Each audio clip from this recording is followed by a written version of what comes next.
नाभि कमल में विष्णु और लक्ष्मी का वास, और हृदय कमल में शिव और पार्वती का वास, और यहाँ कंठ में जो है वो आद्या महाशक्ति का वास, और यहाँ स्वयं दोनों आंखों के मध्यभाग में जीवात्मा बैठी है।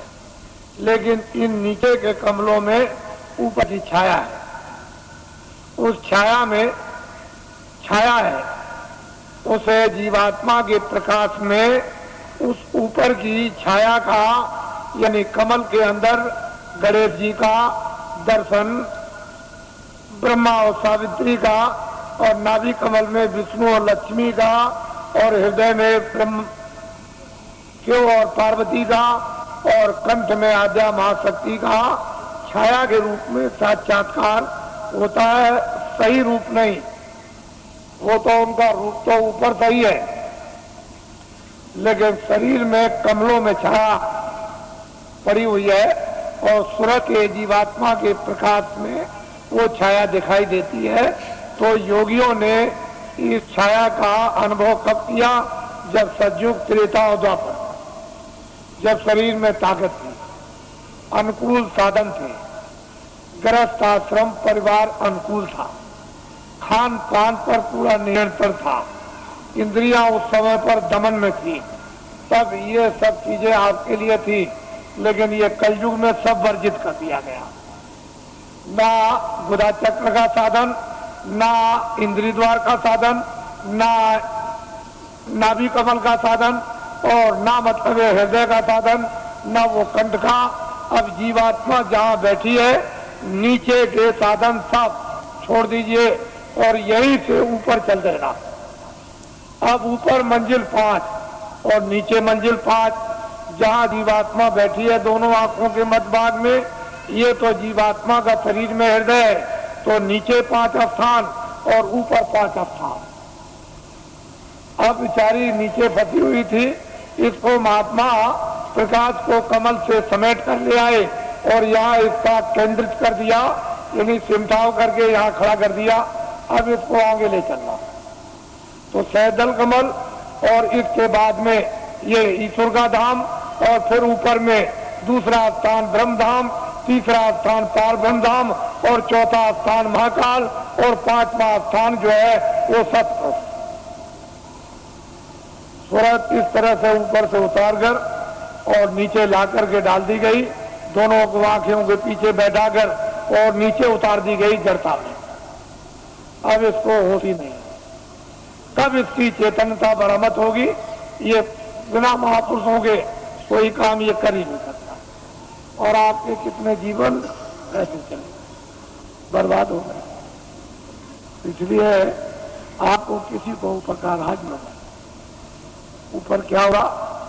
जहाँ जीवात्मा बैठी है वहां को मध्य भाग में ऊपर किसी में वो दिव्य दृष्टि, उसमें क्या हुआ है ये आपको कुछ पता नहीं। लेकिन जब साधक, जब प्यास लगती है, भूख लगती है, इच्छा जागती है, तब होती है, रोता भी है और जीता है, प्रार्थना भी करता है। जब वेद मिल जाता है तो स्मरण भी करता और ध्यान भी करता है, तो उसमें तरता है और संसार से जीतता है, अपने काम से जीतता है। तो जब कुछ ही दिनों में, महीनों में उसका काम बनना शुरू हो जाता है। क्योंकि महापुरुषों की जब दया, समावेश और सहयोग जब उसको मिलने लगेगा तो जल्दी काम हो जाएगा, फिर देर नहीं लगेगी। इसलिए महापुरुषों की दया और उनका सहयोग, उनकी शक्ति का अवश्य ही लेना पड़ेगा, क्योंकि अपने पास तो कुछ है नहीं। जब उनसे कुछ लेंगे तभी काम होगा, बगैर उसके नहीं होगा। तो मैं ये काम तो मामूली समझता हूँ, इस काम को तो कुछ नहीं समझता। बस केवल इतना ही है कि आप खड़े भर हो जाओ तो ये काम कुछ नहीं। ये भौतिक काम, सांसारिक काम, गृहस्थी का काम, खेती का काम, दुकान का काम और दफ्तरों का काम, ये काम कुछ नहीं है। इसको तो आप करो निमित्त मात्र, इस पर भी एक पैर रखो, उस पर भी रखो। ये गृहस्थ आश्रम है शरीर रक्षा का, तो एक नाव पर पैर रखो ये गृहस्थ आश्रम की। ये बाल बच्चों के पालन पोषण और परिवार और समाज इसकी सेवा के लिए एक नौका ये और एक ये नौका है जीवात्मा को पार होने की, ये नौका है शरीर रक्षा की। तो जब महात्मा मिल जाए तो धीरे से दोनों पर पैर रखवा देते हैं, इस पर भी जमाए रहो, इस पर भी जमाए रहो, और दोनों पर बैलेंस अभी बराबर रखो। अभी तो आपका एक पर है, एक ही पर है, तो उन्होंने कहा नहीं ये देखो नाव है परमार्थ की, इस पर भी रख लो, ये स्वार्थ की नाव है, इस पर भी रखे रहो। इस पर तो धीरे धीरे अपने उपदेश के द्वारा और दया के द्वारा और शक्ति के द्वारा धीरे धीरे वो जो स्वार्थ की नाव है सांसारिक, उसका जरा सा पैर का हल्कापन और परमार्थ पर जरा वजन ला दिया, बस आपकी स्वाभाविक गिरा होने लगी। इच्छा इच्छा इन इच्छा नहीं अरुचि होने लगी, तो धीरे धीरे धीरे धीरे उस पर जमा होने लगा। शरीर की ताकत का एक पर जमा हो, अब वो इस तरह का आपका हो जाएगा कि इस पर तो जमा हो गया और ये निमित्त मात्र रह गई। बस जब तक रहो तब तक ये निमित्त मात्र बस असली है, तो ये अंदर में उस पर जमाव कर लो और ये तुम्हारा इसको बिगाड़ना नहीं।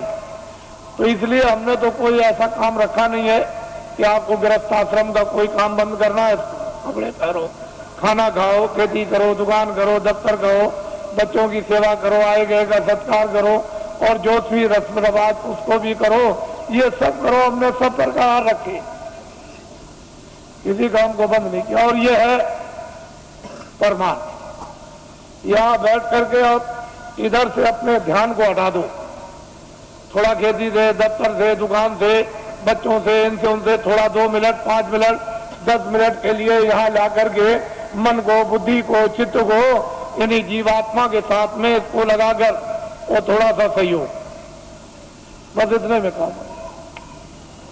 कुछ नहीं बिगड़ेगा, संसार बिल्कुल नहीं बिगड़ेगा और परमार्थ बन। जैसे आप यहां से दरवाजा खोल करके चल पड़े, बस चलने वाली बात, अगर एक कदम भी बढ़ गया तो फिर रुकने वाला नहीं, दूसरा कदम जरूर उठ जाएगा। वो चाली इस तरह की है जीवात्मा की कि जैसे ही एक कदम बढ़ा वह दूसरा प्रवेश कर जाएगा, काम आपका हो जाएगा।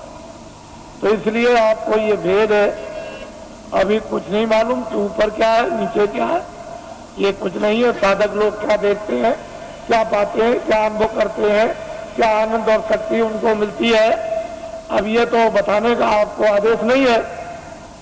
वैसे तो ये बता सकते हैं, लेकिन मैं ये नहीं चाहता हूं कि आपको बताकर साधकों का नुकसान हो जाए। साधक अपनी चीज भी रखे और आपको कुछ समझा बुझा भी दें, इनका कोई नुकसान ना हो, आपका फायदा हो जाए। असल में चीज यह है कि गोपनीय राज ये साधक नहीं बताते, ना बताएंगे तो इनसे तो कुछ आपको मिलेगा नहीं। लेकिन जब ये घेर घार करके यहां ले आएंगे तो फिर यहां सब कुछ आपको मिल जाएगा। बस ये समझ लो कि आपके पक्के साथी है, ऐसा मत समझो ये किसी बुराई की तरफ ये ध्यान नहीं देते हैं, ये अच्छाई की तरफ ध्यान देते हैं। इनका लक्ष्य यह है कि बुराई छूट जाए और अच्छाई में प्रवेश हो जाए। वैसे तो बुराई को बुराई आप भी घर में मानते हो, उससे आप भी दुखित हो जाते हो कि ये बुरा है।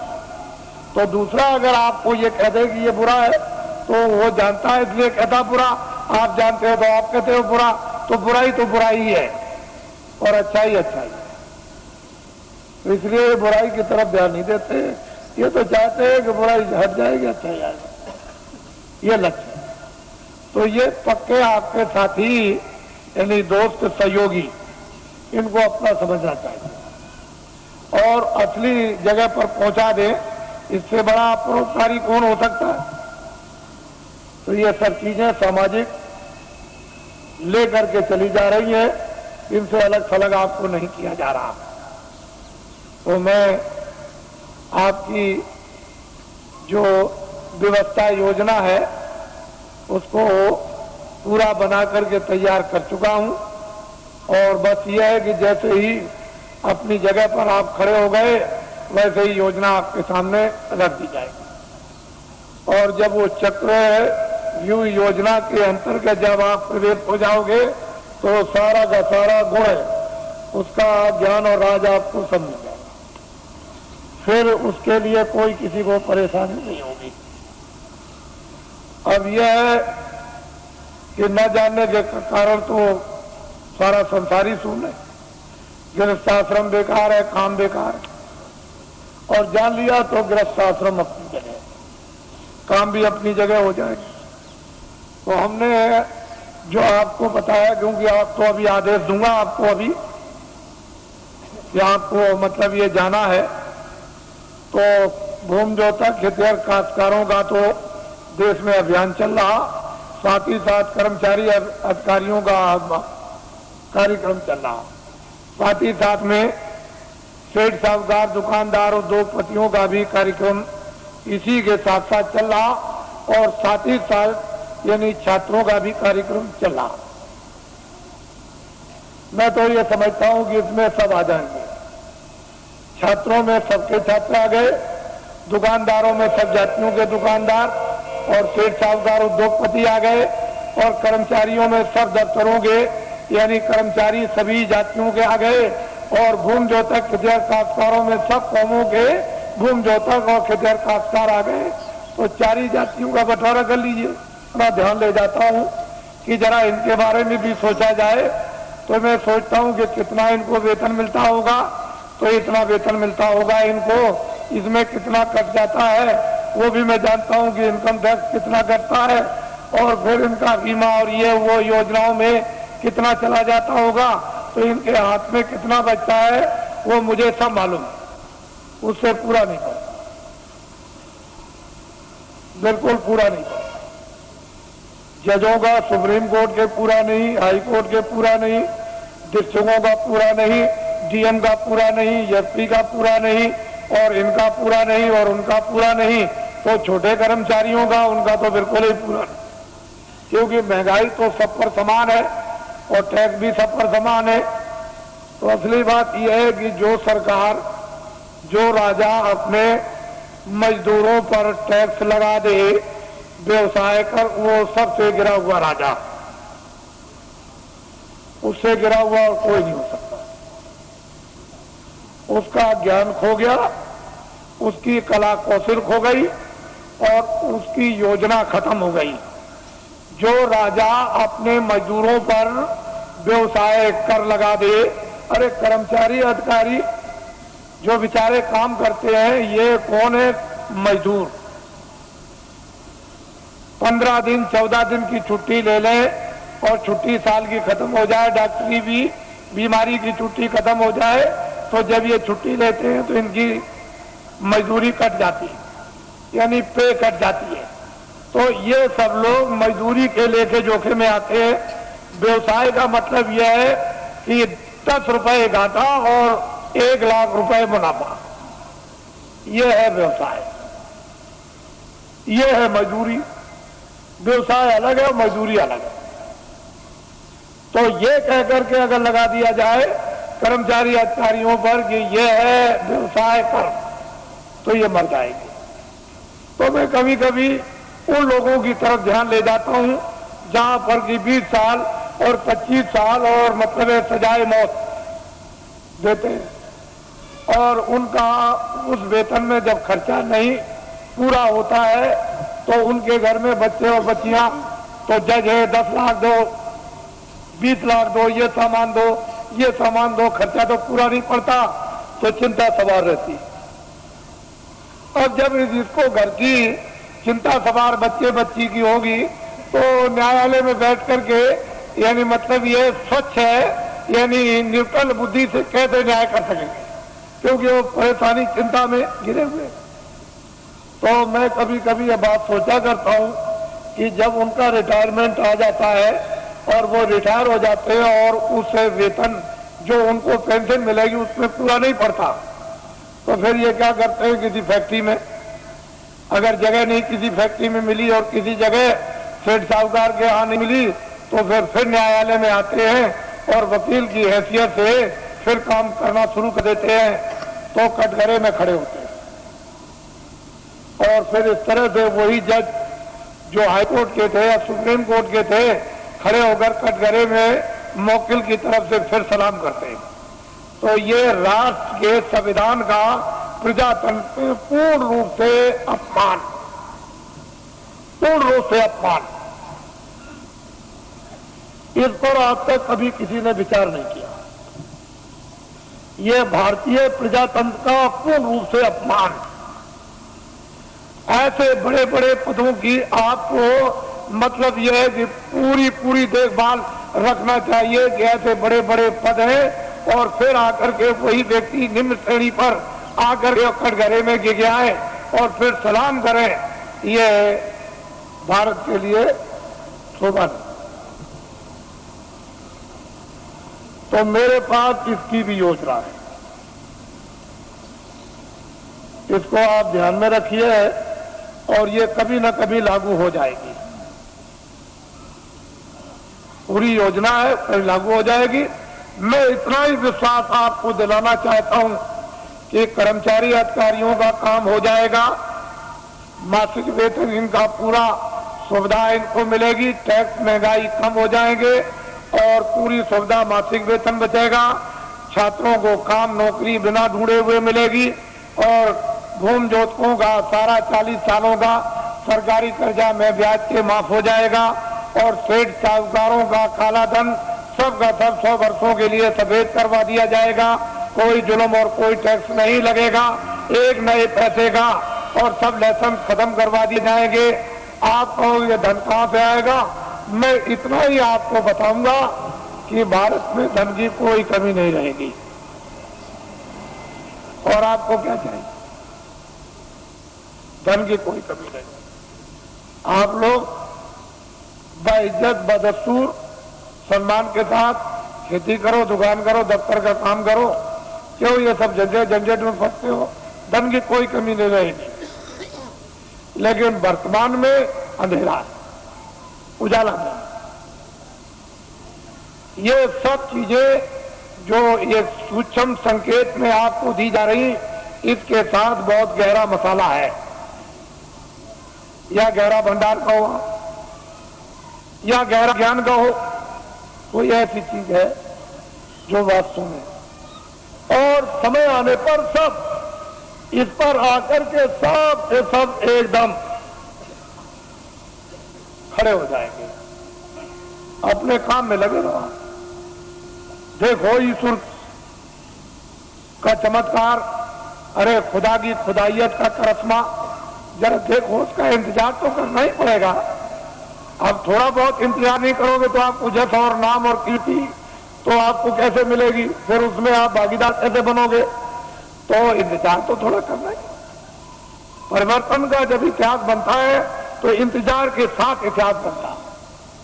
वैसे तो रावण मार दिया जाता, मरवा दिया जाता, महाभारत कहीं भी किसी कोने में बैठ के करवा दिया जाता, लेकिन मतलब है कि इंतजारी के साथ इतिहास नहीं बनता। इतिहास तब बनता है इंतजारी के साथ, काम के साथ। काम जो है वो इंतजारी है, आपको ये मालूम है। तो मैं नामदान दूंगा अब आपको, क्योंकि ये भी इच्छा लेकर आए हैं कि चलो आज जल्दी पहुंचे। कल ही आ गए थे, समय ज्यादा हो गया था, तो कल मैं नामदान रात को नहीं दे सका, इसलिए कई ये काम रात को करने थे। तो अब आप नामदान विधिवत ले लीजिए और ये संकल्प लेकर के यहां से जाइए कि चाहे मुझे 1 मिनट देना हो चाहे 2 मिनट। वैसे तो मैं आपसे 1 घंटे 24 घंटों में मांगता हूं कि 1 घंटे आप 24 घंटे में रिजर्व कर लो अपना, सबके सब, और उसमें 2 मिनट शाम को, 2 मिनट दोपहर को, 5 मिनट इस और 5 मिनट अब, और जब भी आपको समय मिल जाए तो पूरे सब दिन भर के मिनट मिलाकर 1 घंटा जोड़ लो। 23 घंटे तक का घर के गृहस्थी के सोना ये वो सब ये आप इसमें लगा दीजिए। 1 घंटे में ये काम आप भगवान का, आत्म जागृति का और उस भजन, और 23 घंटे। अब इससे और सप्ताह आपको क्या मिलेगा? और फिर ये भी आपको बताया कि लेट के, बैठ के, खड़े हो गए, कुर्सी पर चारपाई पर स्नान करो मत करो, जहां जिस समय मौका मिल जाए 2 मिनट उसकी मजदूरी मिल जाएगी, मेहनत की 4 मिनट 10-15 मिनट, तो आप नहीं कर सकोगे तो जम की खाओगे जूतियां। जम की जूतियों में इतने कांटे हैं, इतने तीक्ष्ण उसकी धारा है, काटने की जूतियां जब पड़ती हैं, बड़े बड़े बादशाह चक्रवर्ती वहां आज भी पीटे जा रहे हैं, आपको नहीं मालूम। ऐसी जम की जूतियां हैं, वो किसी को छोड़ता नहीं। तो आप लीजिए नामदान, इसको कहते हैं अरे गुरु मंत्र दे दीजिए, दीक्षा दे दीजिए और मतलब ये दे दीजिए, सब कुछ नहीं। कलयुग में नामदान, जीवात्मा दोनों आंखों के बीचों बीच में बैठी हुई उसका दान, वो क्या है? नाम दान, जीवात्मा का नाम दान, ये सर्वोपरि दान है, इससे बढ़ के कोई दान नहीं। तो नामदान लीजिए और नामदान के साथ साथ में ये संकल्प बोलना है, अपने मनी मन में चिल्लाना नहीं कि हम अपनी बुराई दे देंगे। जो हमारे पाप है मन से, आंखों से, कान से जो अंदर जमा है वो हम सब अर्पण करते हैं। ये तो दीजिए दान और अच्छी चीज दीजिए आप। 10 मिनट सुमरन में, 10 मिनट ध्यान में और आधा घंटा भजन में, 50 मिनट में 10 मिनट और रह गए अभी, तो आपको ये जानना चाहिए कि आप 1 घंटा दे दो तो ये काम सुलभ सीधा अभी हो जाए। अब कहीं भी कोई बंधन नहीं है किसी तरह का भी, लेकिन बंधन किस बात का है कि 24 घंटे में आपको समय देना, ये तो बंधन है, बाकी बंधन नहीं है। ये जरूर बंधन है कि नशीली वस्तुएं आप सेवन मत करना, और जितना भी घी दूध फल और फ्रूट और अनाज है उसको दिन में 100 बार खाओ, लेकिन गंदी वस्तु खाना मत, ये ध्यान रखना। बाकी तुम दिन में 100 बार खाओ, हम मना करें तब आप खाओ।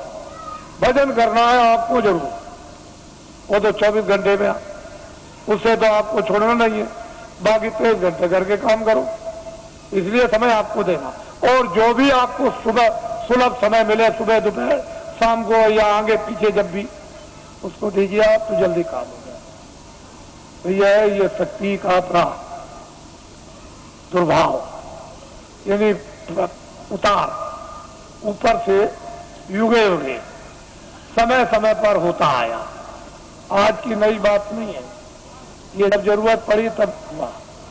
तो ये चीज आपको नामदान, अब टाट वालों को ये जिम्मेदारी दी गई है, जो पहले के नामदानी की इनको लिखा देंगे और इनको भजन बताएंगे, ध्यान बताएंगे, सुमरन बताएंगे।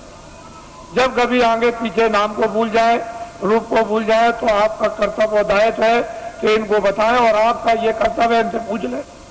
लेकिन ऐसे व्यक्ति से मत पूछिएगा जो जानता ही नहीं, जिसको नामदान पता ही नहीं, उससे पूछने के वो क्या बताएगा। और फिर अपनी गोपनीय जो अंदर की चीज है, जो आंख से देखो कान से सुनो, वो तो टाट वाले को भी मत बताना। ये जो नाम याद कराएगा, भजन आपको बैठा के बताएगा और ध्यान बताएगा, सुमरन सिखाएगा, उसको भी देखा सुना मत बताना, उससे भी छुपा लेना। जितना छुपा लोगे उतने अंदर प्रकट, उतने उतरेगा, उतना ही खजाना खुलेगा, उतना ही प्राप्त होगा। अरे तुम क्या है, बड़े बड़े बादशाह जब इस वस्तु को प्राप्त करते हैं तो राज और पूरी सल्तनत पर, चक्रवर्ती राज पर लात मार देते हैं, ये कुछ नहीं है। और कहते हैं कुछ नहीं, राजा जनक लात मार दिया, वो कुछ नहीं समझते। बड़े बड़े इतिहास लिखे हुए हैं, ये तो कुछ और चीज है, ये कुछ नहीं है। वो चीज गृहस्थ आश्रम में यदि आपको प्राप्त हो तो इससे अच्छा और सुहाना समय कौन सा है। ये आपका स्थान है, आप साधना कार्यक्रम में भी आप बरसात में होगा, गुरु पूर्णिमा जुलाई के बाद, तो आप उस समय जो आस पास के हो और जो इच्छुक जिज्ञासु होते हैं वो आते हैं। 1 हफ्ते का कार्यक्रम चलता है, उसमें खामियां, उसमें गलतियां, उसमें करना न करना, उसमें बढ़ना न बढ़ना, जानकारी उसमें प्राप्त हो जाती है, ताकि उनको और प्रोत्साहन और उन पर दया मिलती है तो और आगे बढ़ते हैं। इस तरह से कार्यक्रम चलता रहता और मैं अभी जैसे ही 31 मार्च समाप्त होगा तो मैं अभी घोषणा करता हूं दौरे की। अब आप लोग अपना एक कार्यक्रम मनाएंगे। ये लोग कुछ मनाते चले आए, क्योंकि मैं 21 महीने, मैंने तो कभी कहा नहीं था, 21 महीने मुझे सरकार ने, यानी क्रोध में, मैंने तो कोई अपराध किया नहीं था, मैंने तो कोई आंदोलन, हड़ताल, तोड़ फोड़, कोई अमानवीय काम हिंदू मुसलमान सिख ईसाइयों का, ये कोई जात पात का, ब्राह्मण क्षत्रिय वैश्य हरिजन, ये वो छोटे धोबिया और कोई मैंने तो कभी किया नहीं। मेरे यहाँ तो कोई रगड़ा झगड़ा है नहीं, लेकिन भविष्यवाणी जरूर करता था। उससे सरकार मुझसे नाराज, और उसने इस नाराजगी में नेता लीडरों को तो पकड़ा ही, मुझे भी पकड़ लिया और पकड़ के जेल में बंद कर दिया। फिर मेरे ऊपर इतने बखेड़े लगा दिए, इतने झंझट लगाए उन्होंने, सामान लेने के, ये लेने के, जमीन लेने के, जानवर लेने के, इतने बखेड़े या झंझट खड़े कर दिए कि अगर मेरी जगह पर बादशाह भी हो तो खत्म हो जाए। ऐसे झंझट झगड़े खड़े, छोटे मुकदमे नहीं है, मामूली मुकदमे नहीं लगाए, इतने झंझट मुकदमों के लगा दिए। और मैं एक सामाजिक आदमी, जनहितों का काम करने वाला, मेरे ऊपर, जबकि मैं रात दिन चिल्लाता हूं मेरा कुछ नहीं है, ये सब जनता जनार्दन का सब कुछ है। जब मैं खुले मैदान में ये कहता हूं तो मेरी भावना ही वही है, तो और लिखा पढ़ी क्या हो सकती? लिखने पढ़ने वाले तो रोज बेईमानी करते, रोज लिखा पढ़ी का दस्तावेज बदल देते हैं और झूठ झूठ बोल जाते हैं। तो मेरी जबान दस्तावेजी है, तो मैं जनहितों का काम करता हूं। तो मेरे ऊपर सरकार ने इतने बखेड़े, और कल मैंने ये बात कही है कि ये सब बखेड़े न्यायालयों में अब भी मौजूद हैं, लेकिन सरकार ने लखनऊ से नया फ्रेश गजट निकाल दिया। जो दस्तावेज मैंने जमीनें खरीदी नाम की उनका, और इतना आंखों से देखते हो कि ये बना हुआ फ्रेश गजट निकाल दिया कि जमीन एक्वायर की जाएगी। बताइए, तो आप पूरा मथुरा को गजट कर दीजिए कि सब ये कारखाना मथुरा सबको भगा दिया जाएगा और यहाँ कारखाना बनाया जाएगा, सब मकान तोड़ दिए जाएंगे, मंदिर और मस्जिद सब तोड़ दी जाएगी और यहाँ कारखाना बनेगा। गजट निकाल दीजिए, क्योंकि आपको तो गजट निकालने का पूरा राइट और अधिकार है, तो निकालिए। तो असली चीज ये है, इसको समझने की चीज है, इसको समझिए। तो मुझे जेल में बंद कर दिया, और जेल में बंद करके मुझे इस योग छोड़ दिया था कि ये कभी भी नाम नहीं लेंगे। लेकिन मैं तो ईश्वर विश्वासी आदमी, मेरे पास ऐसे सेठ साहूकार भेजे गए कि तुम हवाई जहाज ले लो, एक ले लो, ये जमीन क्या है, तुमको हजारों एकड़ तुमको जमीन दे दी जाए, एरोड्रम बनवा दिया जाए। मेरे पास बड़े बड़े सेठ आए और उन्होंने कहा कि हम सब कुछ सेवा करने को तैयार हैं। हमने क्या करेंगे? कह लगे जो आप जितना चाहे धन हम खर्च कर देंगे। तो मैंने कहा एक काम कीजिए कि अयोध्या में, मथुरा में और यहाँ और हरिद्वार में और नासिक में लूले लंगड़े अंधे बहरे ये तमाम रहते हैं बेचारे गरीब, जिनके पास कपड़ा और खाना नहीं है, तो मैं बताऊंगा कि कंबल, अनाज और रोटियां और ये दवाएं, ये सब तुम ट्रक में ला दो और चलो मेरे सामने बांटो। कह लगे ये काम नहीं हो सकता, ये काम नहीं हो सकता। तो हमने कि भाई ये काम नहीं हो सकता तो ये भी नहीं हो सकता। क्यों? कि राजद्वारे साध जन, राजाओं के दरबार में 3 लोग जाया करते हैं, राजद्वारे साधन 3 वक्त को जाए। साधु जो है 3 चीज को जाते हैं, के मान, के माया, के मीठा की चाह। या मीठा के लिए, मान के लिए, धन के लिए। तो इनमें से तीनों चीजें हमको कुछ नहीं चाहिए, ना मीठा चाहिए, ना मान चाहिए और ना माया चाहिए। अब बोलिए अब आप क्या चाहिए? कह लगे तब करिए। तो मुझे लालच दी गई। मेरी जगह पर अगर कोई आदमी होता और तो बिल्कुल सराबोर हो जाता, लेकिन मैं तो एक सिद्धांतवादी, छोटा मोटा आदमी, एक सेवक, मैं तो भगवान में विश्वास करने वाला। मैं तो जानता हूं कि जब ये किराए का मकान है, ये किराए का मकान है, तो क्या तुम संतुलन लेकर, मकान लेकर क्या मैं ये जमीन लेकर जाऊंगा? अरे जो काम कर रहा हूं मानवता का और आत्मा का, जो हो जाए हो जाए, उसे मुझे कोई खरीद नहीं। कोई हिंदुस्तान में माई का लाल ये पैदा नहीं हुआ जो अपने धन से बाबा जी को खरीद ले। तुम कभी ये धोखा मत खाना। बाबा जी चाहे तुम्हारे आदेश से आश्रम छोड़ करके चले जाएं, जो जनितों का है, लेकिन हिंदुस्तान में मुझे अपने पैसे से कोई खरीद नहीं सकता। इसको आप हमेशा ध्यान में रखिए। बाकी मैं सबकी सेवा करता हूँ, सबके लिए कल्पना और प्रार्थना भगवान से सबके भलाई के लिए करता रहता हूँ। कोई भी हो जनमानुष, इसमें हिंदू मुसलमान की क्या बात, वो तो मैं करता ही रहूंगा। लेकिन कोई अगर चाहे कि भाई इस तरह से मैं खरीद लूं तो खरीद नहीं सकता। ये मैंने इसलिए कि ये लोग इसका एक उत्सव मनाते हैं। आज 23 जनवरी है, ये 23 मार्च को मुझे जेल से, दिल्ली जेल से छोड़ा गया। तो वैसे तो कागज पर तो कहीं नहीं मिलता है कि बाबा जी ने बेड़ियां पहनी हैं, लेकिन बाबा जी को जेल में डकैत और चोरों कतलियों की तरह से बेड़ियां पहरा दी थी। जब मैं बंगलौर में भेजा गया तो वहां पूछा वहां के आईजी से और सुपरिंटेंडेंट से कि भाई हमको क्यों बेड़ियां पहराई, तो उन्होंने खुद आकर के कहा कि कागज पर तो आपका कुछ नहीं है बेड़ियों के संबंध में, क्या वहां की उत्तर प्रदेश की सरकार आपसे बहुत नाराज है? हमने कहा अब आप समझ लीजिए, नाराज इसलिए तो कि किसी तरह से हमारे बस में आ जाए। और बड़े बड़े अधिकारियों को भेजा जेल में। अरे भाई क्या करते हो, ये क्या है? जब 23 जनवरी को छोड़ दिया तो मुझे इस हालत में छोड़ा था कि बाबा जी न तो अपना धर्म उपदेश करेंगे, न कर्म उपदेश करेंगे, न बाहर जाएंगे और भाग जाएंगे, अब दोबारा नाम नहीं लेंगे। लेकिन अब तो मैंने इतना जनमत तैयार कर दिया कि किसी राजनीतिक पास और किसी धार्मिक के पास इतना जनमत देश में है ही नहीं, इतना जनमत नहीं है। जब मैं जेल के अंदर था और उस समय पर आपने कुछ समय के बाद जब अभियान छेड़ दिया था कि जेल भरो आंदोलन, और 20, 25, 30 हजार आदमी चले गए जेलों में, और वो देवियां जो अपने बच्चों को, यानी आज पैदा किया बच्चे को उठा के और शोर से चली गई जेल में, और वो बेचारी जो बच्चा पैदा होने वाला जो आज ही कल में जेल में चली गई और बच्चा जेल में हुआ, अगर स्त्रियां अपने एक दिन के बच्चे को उठा के जेल में जा सकती है और वो देवियां जो कल बच्चा जेल में पैदा होगा वो जेल में जा सकती है, तो अब तो बहुत दूर गाड़ी हो गई। अब तो इनको अगर आदेश मिल जाए तो क्या कर देंगे, आपको तो अभी कुछ पता नहीं, मालूम नहीं। तो अब बहुत दूर चला गया मामला, अब कुछ और बात हो गई। अब वो बात नहीं है, अब तो सारा ही माहौल यानी परिवर्तित होने वाला है, अभी आपको क्या पता है।